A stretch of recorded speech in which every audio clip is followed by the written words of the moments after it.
The number of Americans filing new unemployment claims fell to 201,000 last week.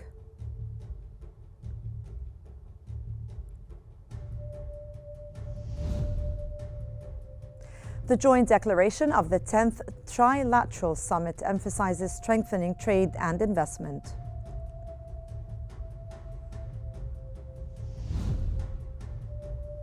And Eurozone inflation increases to 2.4% in December.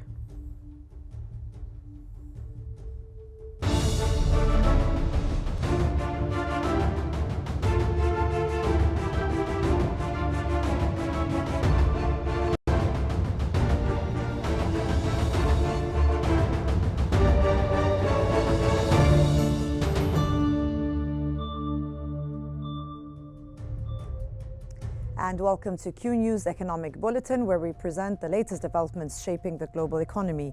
From key market trends and financial updates to regional economic highlights and forecasts, we bring you essential news and analysis to keep you informed. Because the fact is, make America great again.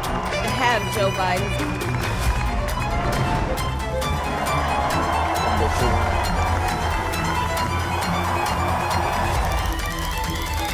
Taken back.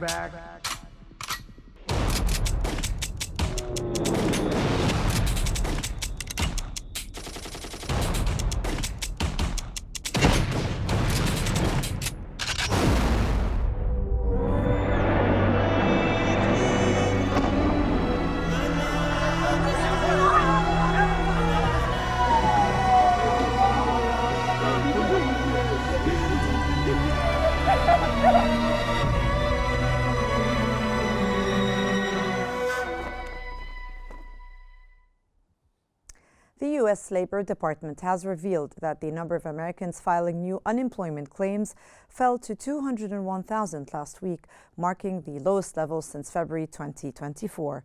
This decline signals continued labor market stability despite a slowdown in hiring.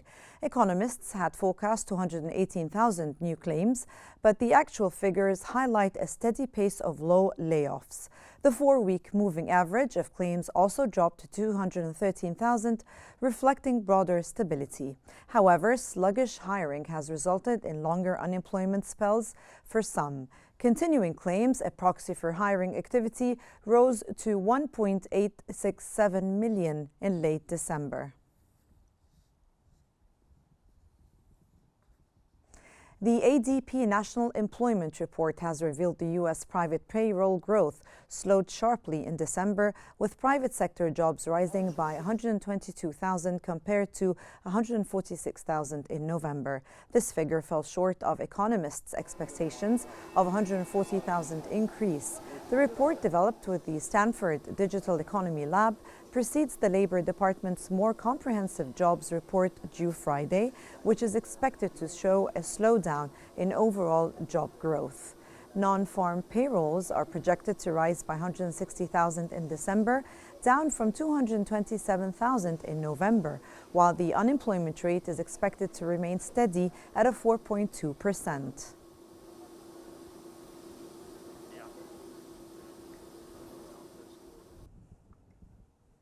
The U.S. trade deficit with Vietnam exceeded $110 billion in the first 11 months of 2024, marking a nearly 18% increase compared to the same period in 2023. According to the latest U.S. figures, this positions Vietnam as the fourth largest commercial surplus holder with the U.S., trailing only China, the European Union, and Mexico. The growing deficit raises concerns, with analysts warning that it could be a significant risk for the export-driven Vietnamese economy, especially amid President-elect Donald Trump's threats to impose tariffs of up to 20% on U.S. imports.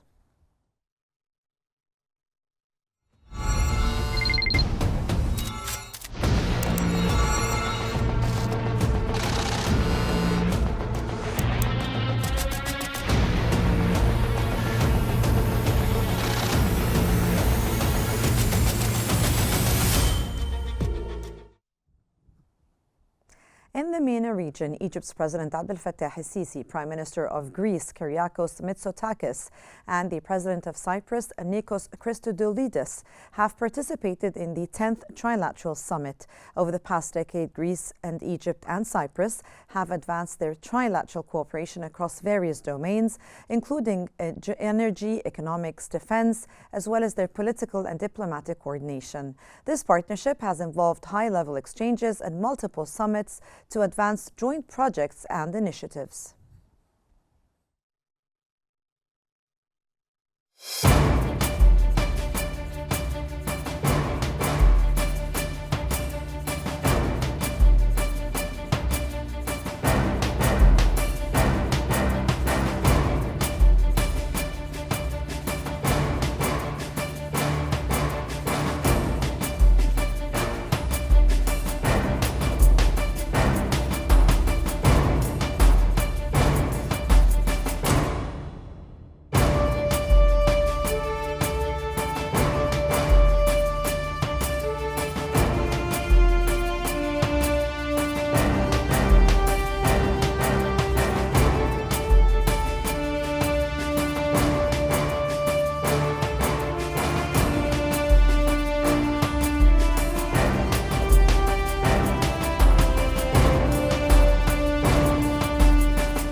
And in a joint press conference following the summit, the Egyptian President el-Sisi announced the signing of several memoranda of understanding between Egypt, Cyprus and Greece. President el-Sisi emphasized the need for Syrian stability, discussed improving conditions in Libya, Sudan and Yemen, and stressed that an independent Palestinian state is key to lasting peace. President el-Sisi also highlighted the importance of joint renewable energy projects.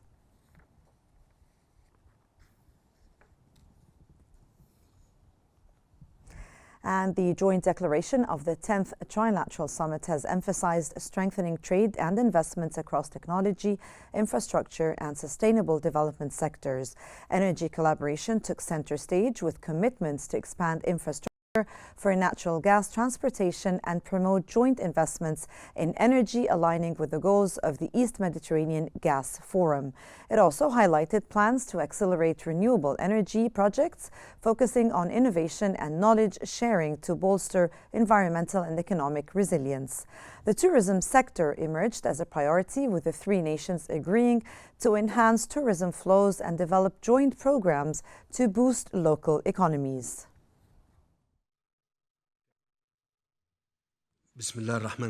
Since 2014, Egypt, Greece and Cyprus have built strategic alliance, focusing on energy, economic development and regional stability.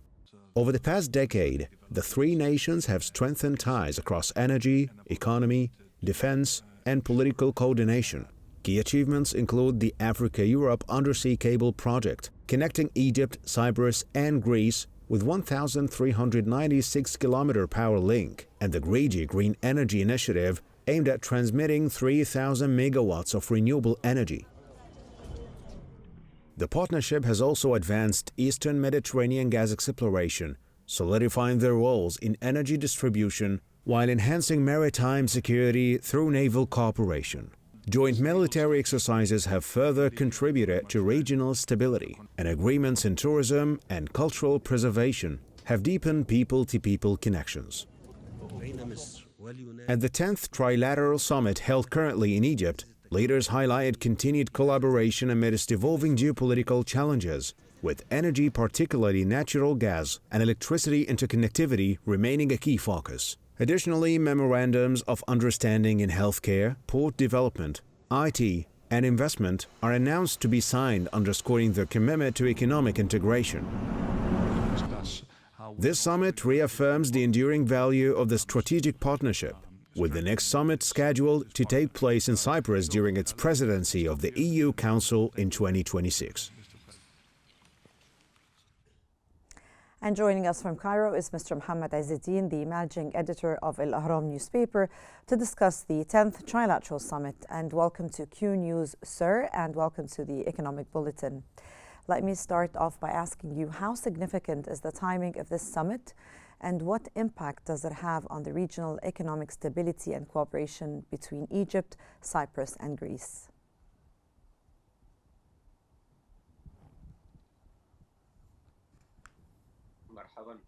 Greetings to you. Of course, it is a very important summit, in particular in this time, starting while 2025 approaching, and as the world and the region going through challenges economically and politically, and the region is exposing to geopolitical changes and conflicts that affect in a way upon economy. So the importance of convening this summit is very important, as linking the civilization between the potentials of Egypt and Cyprus and Greece, as well as the cooperation between the three nations, and particularly in the field of energy and communication. There is a great opportunity for more collaboration, in particular with the linkage either from the gas or transforming the electricity, and this was expressed clearly on the future of development and peace that the three nations are belonging for. And there is it is important politically upon the necessity of alleviating the region from any development that would lead to the deterioration of the situation of the region country economically. Cooperation between Egypt and Cyprus and Greece is very important in the field of connection, and these countries have a very important, very great experience in connecting the gas and its importance as well as electricity to the European continent, particularly with the effect of the Russian pipelines and the instability of Ukrainian pipelines. Well, Mr. Mohammed Izzeddin, we will be moving now to the live in New York. The United Nations Security Council meets to discuss Syria developments.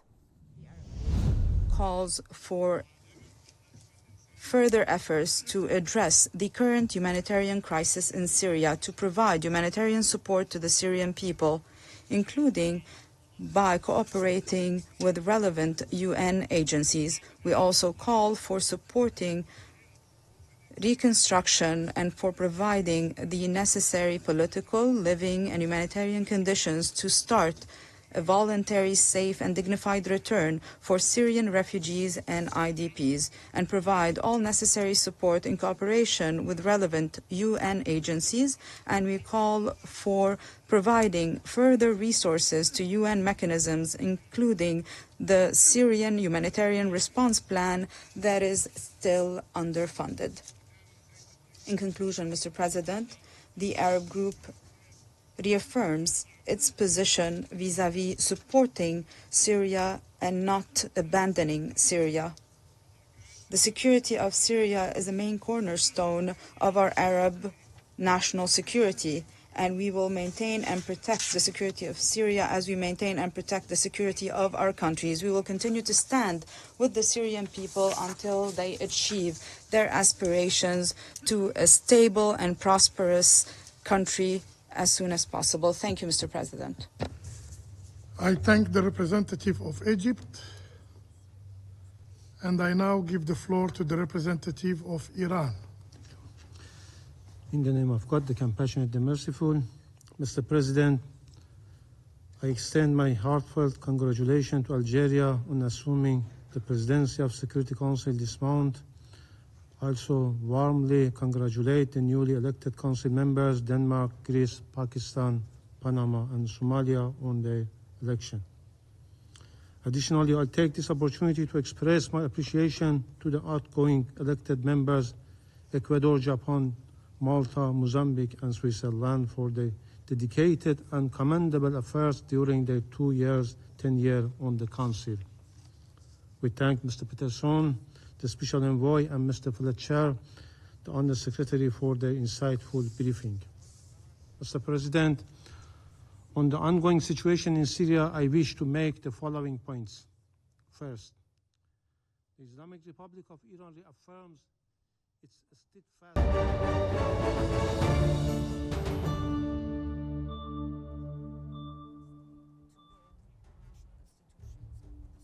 And that was live from the Security Council about Syria. And now we are back again to our guest, Mr. Mohammed Izzeddin, the Managing Editor-in-Chief of Al Ahram newspaper. Let me, if you can share with us, sir, how has the trilateral alliance between Egypt, Greece and Cyprus achieved economic success over the past years?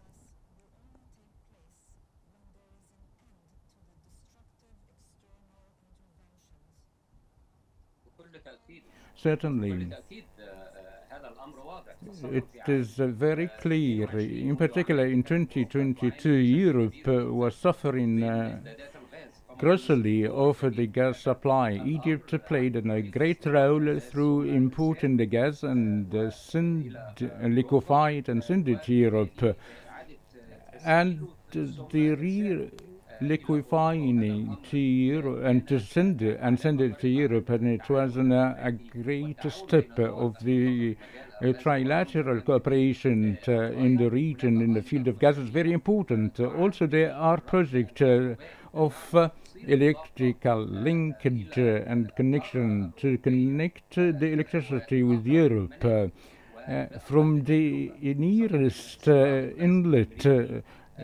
Particularly that the importance in the year is gas has a more logistics matter that increase the prices, in particular the absence of the Russian gas from Europe and its full stoppage since the abandon of Ukraine of the agreement to transmit the gas through the pipelines that would increase the prices. So we'll find the cooperation in the field of gas and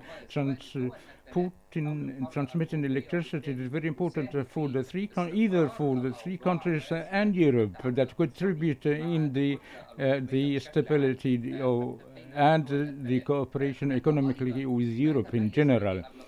What this is distinguished this meeting or this summit is the holding the business forum between the three countries to be held on the sideline of the trilateral summit. That means that there is a great concern in the private sector, signified through the signing of the agreements related to the healthcare and the great development that witnessed, and also another agreement related to the communication to be developed at large. Particularly, Egypt is one of the transmitting the internet services with high speed that is as it is the first one in the Africa.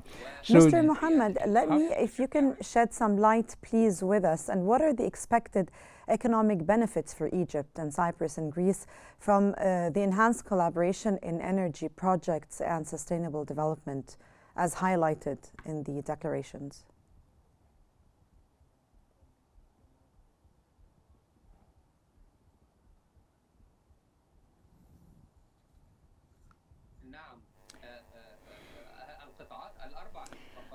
The four agreements, either it's cooperation in transmitting the gas, the electricity, as well as in the field of healthcare and the most developed services and the communication sectors, and making joint project with the three nations that would elevate the efficiency of executing the businesses of the private sector, that Egypt is very much concerned, as well as the foreign investment. That means that there is an exchange of foreign investment between the three nations.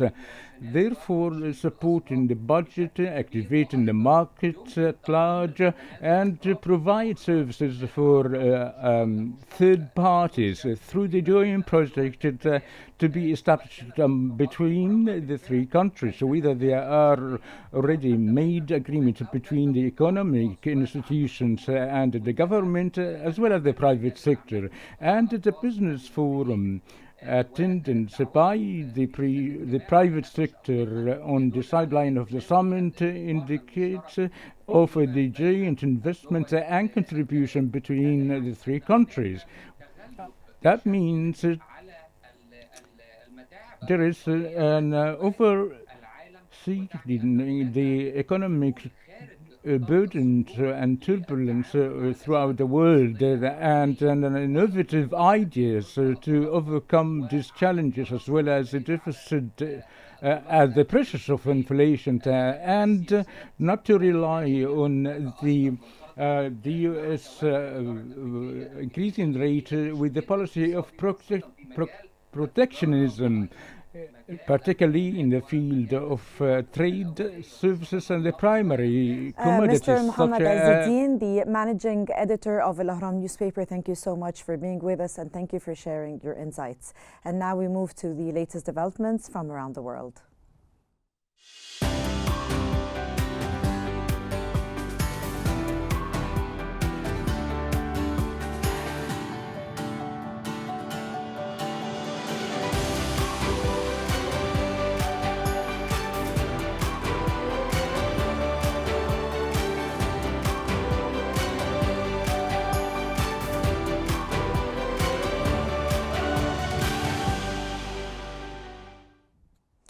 Eurozone inflation increased to 2.4% in December, up from 2.2% in November, driven by higher energy costs and persistent services inflation.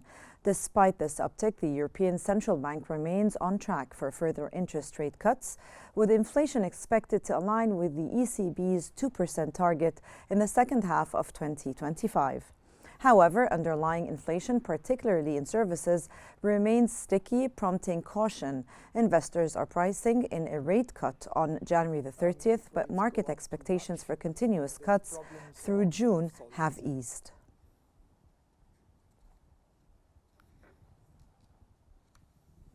The European Central Bank has reported that Eurozone households continue to save a significant portion of their income, hindering consumer spending and weighing on economic growth. In the second quarter of the last year, households saved 15.7% of their disposable income, well above pre-pandemic levels. The ECB highlighted that the surge in inflation over 2021-2022 eroded household wealth, prompting families to rebuild savings. Although high savings and real income growth are supporting household finances, consumption is expected to remain subdued in the near term, with a gradual recovery predicted.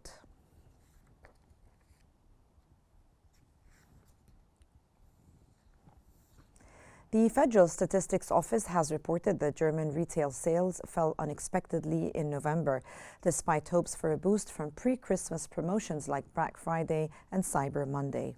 According to an annual estimate provided by the Statistics Office, the retail sector in Germany generated a 1.3% more sales in real terms in 2024 than in 2023. The office also stated that real sales in 2024 are expected to be 2.6% above the pre-pandemic level of 2019.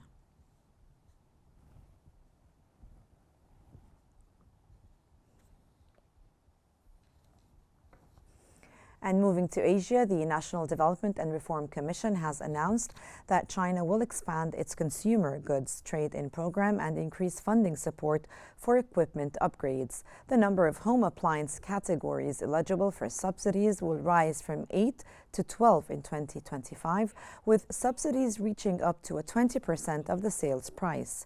Consumers can now receive subsidies for up to 3 air conditioners and for digital products like smartphones, tablets, and smartwatches, with a 15% subsidy capped at 500 yuan per device. The program also extends to fuel vehicles meeting national IV emission standards, alongside increased support for large-scale equipment upgrades.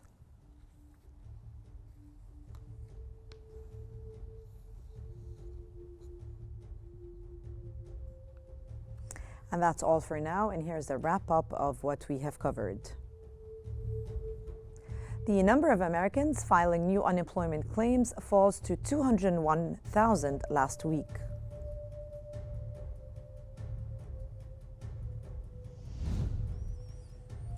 The joint declaration of the 10th Trilateral Summit emphasizes strengthening trade and investments.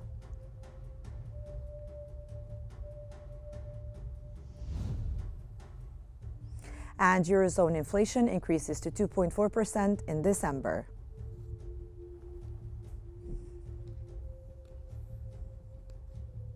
And this concludes our economic bulletin. And don't forget to follow Q News on YouTube, Facebook, X, Instagram, and TikTok at QNewsEG to stay informed. Thank you for watching, and stay tuned for more updates on Q News.